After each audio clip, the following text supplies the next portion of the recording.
এই জেনজি, এই সামরা, ইরাম করতেছো কিসের জন্য? হ্যাঁ, ইরাম করলে চলবি? হ্যাঁ, বস বস বস।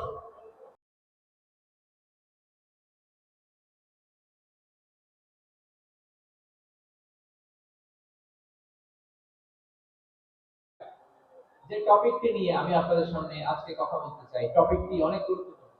টপিকটি হচ্ছে হিউম্যান রিসোর্স ডেভেলপমেন্ট, মানব সম্পদ উন্নয়ন।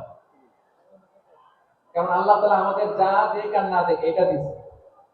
মানুষ আর মানুষ, 18 কোটি মানুষ, ঠিক কিনা? এই 18 কোটি জনসংখ্যার দেশে বসবাস করে আমরা খুশি না বেজার? খুশি হইতে হবে, বেজার হবেন না। জাপানের খবর জানেন? তাদের গ্রোথ রেট নিচের দিকে, উল্টো। জনসংখ্যা নাই, বাচ্চা নিলে, সন্তান নিলে গভর্নমেন্ট তাদের টাকা দেয়। আমাদেরকে আল্লাহ তাআলা দয়া করে মায়া করে এই সম্পদটা দিয়েছে। এই মানব সম্পদকে যেন আমরা কাজে লাগাই, ইনশাআল্লাহ। পড়েন সবাই। হিউম্যান রিসোর্স ডেভেলপমেন্ট অনেক জনগুরুত্বপূর্ণ বিষয়, খুব সেনসিটিভ বিষয়, বুঝতে হবে। যশোরের স্মার্ট ছেলেরা, যে আমি যাদেরকে দেখতে পাচ্ছি, all are the Gen Z of Jessore. আমরা শ্রেষ্ঠ, আমরা আশরাফুল মাখলুকাত। আমরা কি? এই যে এমনি চিল্লাচিল্লি করে, জিজ্ঞাসা করলে বলেন আমরা আশরাফুল মাখলুকাত। আমরা কি? শ্রেষ্ঠ, সবার চেয়ে সেরা। আমাদের মতো করে আল্লাহ কাউকে বানায় নাই। দুই পায়ে ভর করে, শীত দ্বারা এরকম স্ট্যান্ড রেখে মাথা উঁচু করে দাঁড়াতে পারে এরকম কোন প্রাণী পৃথিবীতে আছে? এজন্য আল্লাহ বলেন ওয়ালাকাদ কাররামনা বনি আদম, আমি বনি আদমকে সম্মানিত করেছি, তাদেরকে আমি মর্যাদা দিয়েছি। তাদেরকে আমি যত মর্যাদা দিয়েছি আমার কোন সৃষ্টিকে এত মর্যাদা দেই নাই। করেন সুবহানাল্লাহ। I have dignified the status of the sons of Adam. আদমের সব সন্তানের মর্যাদা আমি বাড়িয়েছি। আল্লাহ এখানে বলেননি ওয়ালাকাদ কাররামনাল মুমিনিন, আমি মুমিনের মর্যাদা বাড়িয়েছি, বলেছেন? আল্লাহ এখানে বলেন না ওয়ালাকাদ কাররামনাল মুসলিমিন, আমি মুসলিমের মর্যাদা বাড়িয়েছি। আল্লাহ বলেছেন ওয়ালাকাদ কাররামনা বানি আদম, আমি বনি আদমের সম্মান বাড়িয়েছি। হোক সে মুমিন কিংবা কাফের, মুসলিম কিংবা মুশরিক, আস্তিক কিংবা নাস্তিক, আরব কিংবা অনারব, যেই হোক না কেন, আদম সন্তান সবগুলার মর্যাদা বাড়াইয়া দিয়েছে কে? সবার মর্যাদা আল্লাহ বাড়িয়েছে। মানুষ হিসেবে মর্যাদা। বিশ্বনবী ইসলাম ইহুদির লাশ দেখে দাঁড়িয়ে গেলেন। কার লাশ? আমার যশোরের ভাইরা আওয়াজ করে বলুন, কার লাশ? ইহুদির লাশ। ইহুদির লাশ দেখে দাঁড়িয়ে গেলেন। সাহাবারা বললেন ইয়া রাসূলুল্লাহ, আপনি দাঁড়ালেন যে, এটা তো ইহুদির লাশ। বিশ্বনবী বললেন আওয়ালাইসাত নাফসান, এটা কি মানুষ নয়? এটা হোক ইহুদি হোক খ্রিস্টান, এটা তো মানুষ। আমি মানুষ দেখে দাঁড়িয়েছি। আই স্যালিউট দ্য হিউম্যানিটি, আমি মানবতাকে সম্মান করেছি। পড়েন সুবহানাল্লাহ।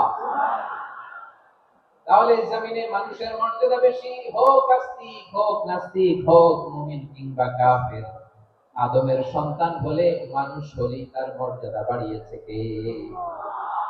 আমার কলিজার টুকরা যশোরের ভাইরা, মানুষের মর্যাদা আল্লাহ এত বাড়িয়েছেন। মানুষ জীবিত থাকলেও যেমনি মর্যাদাবান, মরে গেলেও মর্যাদাবান। সুবহানাল্লাহ পড়ে। মানুষ মরে গেলে এই ডেড বডিটা কি হয়? পচে যায়, গলে যায়, মাটির সাথে মিশে যায়। তাই বলে আপনি ডেড বডির সাথে যাচ্ছে তাই করতে পারবেন না। পারবেন? কেউ যদি অন্যায় করে, তাকে যদি আপনি শাস্তির আওতায় আনেন, যা মনে চায় করতে পারবেন না। তার আগুন দিয়ে পোড়াতে পারবেন না, নাক কাটতে পারবেন না, কান কাটতে পারবেন না, অঙ্গ বিকৃতি করতে পারবেন না। কারণ মানব জাতির মর্যাদা স্বয়ং দিয়েছে কে? ডেড বডি পচে যাবে, গলে যাবে। তারপর ইসলাম বলে না, খবরদার, এই মরা লাশটার একটা মর্যাদা আছে না নাই? ইসলাম বলে এই লাশটা গলে যাবে, পচে যাবে, কিন্তু এটার অমর্যাদা করো না। কর্পূর দিয়ে, খেজুর পাতা দিয়ে এটাকে ওয়ার্ম ওয়াটার দিয়ে, গরম পানি দিয়ে ধৌত করো। সাদা শুভ্র ধবধবে কাপড় দিয়ে লাশটাকে তুমি কভার করো। তারপরে খাটিয়ার মধ্যে লাশটাকে রেখে বিশাল একটা প্রোগ্রাম করো, একটা ফিউনারাল প্রোগ্রাম করো। ওই প্রোগ্রামের ডানে বায়ে পেছনে লাশটাকে রাখলে হবে না, প্রোগ্রামের একেবারে সামনটাতে তুমি লাশটাকে রাখো। সুবহানাল্লাহ। একটা ফিউনারাল প্রোগ্রাম করতে হবে, তাকে শেষ বিদায় জানাতে হবে, যেটাকে আমরা জানাজা বলি। কি বলি? জানাজা মানে মাইয়িতের জন্য দোয়া, তার জন্য দোয়া করা হয়। তাকে একটা সিস্টেমেটিক অর্ডারে কবরে রাখা হয়, সুন্দরভাবে সেটাকে কবরস্থ করা হয়, মাটি দেওয়া হয়, পানি দেওয়া হয়, তারপরে মরে গেলেও মানুষের সম্মান বাড়াই দিয়েছে কে? এজন্য আল্লাহ বললেন ওয়ালাকাদ কাররামনা বানি আদম, বনি আদমের সম্মান মর্যাদা আমি আল্লাহ বাড়িয়ে দিয়েছি। মানুষের সম্মানে তুমি কখনো আঘাত করো না, ঠিক না? তাহলে ভাই, প্রথম মেসেজ হচ্ছে the first and foremost message tonight to the people of Jasur. আল্লাহ বলেন I have dignified the status of son of Adam. আমি বনি আদম সবার মর্যাদা বাড়িয়ে দিয়েছি। হোক আস্তিক, নাস্তিক, হোক কাফের কিংবা মুশরিক, তার মর্যাদা বাড়াই দিয়েছে কে? যখন বন্যা হয় আমরা ত্রাণ নিয়ে যাই, আমরা শুধু মুসলমানদেরকে ত্রাণ দেই নাকি? হ্যাঁ, আমরা মুসলমানকেও দেই, মুসলমানকেও দেই, হিন্দুকেও দেই, বৌদ্ধকেও দেই। যেখানেই মানবতা বিপন্ন সেখানে ইসলামের হেল্পিং হ্যান্ড আছে না নাই? সুবহানাল্লাহ, কি দিন আমরা পেয়েছি, কি বিধান আমরা পেয়েছি। ওয়ালাকাদ কাররামনা বানি আদম, আমি বনি আদমকে সম্মানিত করেছি। এরপর আল্লাহ বললেন ওয়া হামালনাহুম ফিল বাররি ওয়াল বাহর, মানুষকে স্থলে এবং সমুদ্রে চলাচলের বাহন আমি দিয়েছি। স্থলে কিভাবে চলবে, জলে কিভাবে চলবে, এই বাহনের ব্যবস্থা করেছে কে? প্রিয় ভাইরা, হিউম্যান রিসোর্স ডেভেলপমেন্টের ব্যাপারে কিছু কথা বলবো। এই যে আমাদের বিশাল জনসংখ্যা, এই জনসংখ্যাকে কি করে জনসম্পদে রূপান্তরিত করা যায় এ ব্যাপারে কথা বলবো। আমি সূরাতুল বনী ইসরাঈলের ৭০ নম্বর আয়াত তেলাওয়াত করেছি। এই আয়াতের আলোকে কিছু কথা আমি আপনাদের সামনে বলবো। আল্লাহ তাআলা ইরশাদ করেছেন ওয়ালাকাদ কাররামনা بني آدم وحملناهم في البر والبحر ورزقناهم من الطيبات وفضلناهم على كثير ممن خلقنا تفضيلا. قرآن الله أكبر.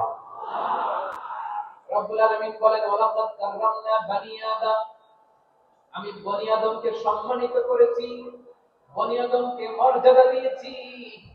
ওয়া হামালনাহুম ফিল বাররি ওয়াল বাহর, বনি আদমকে জলে স্থলে, স্থলে এবং সমুদ্রে চলাচলের বাহন দিয়েছি।